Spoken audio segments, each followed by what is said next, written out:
To make any change you want in the subtitles automatically generated in VEED.io, it can be deleting a word or changing it for another one, or even splitting a sentence in two different ones because you want them to be shorter. You will not be able to edit by clicking in the screen or clicking here in the timeline. You have to come here in the left where you can see all the different lines of text, okay? If you don't see the different lines of text, it's because you are not in the correct menu, okay? To access the correct menu, you click here first in subtitles and then in edit. Now you will be able to see all the different lines. Let's say, for example, the mistake you want to change is in the very first sentence, okay? You want to change the word chat for the word text.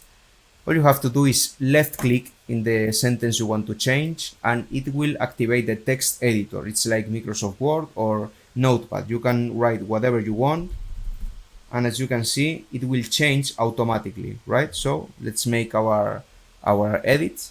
We delete chat and we write slow. If what you want to do is to split a sentence into two different ones, all you have to do is click exactly where you want the cut and press enter. And as you can see, the sentence is now split into two different lines, okay? We can do the opposite.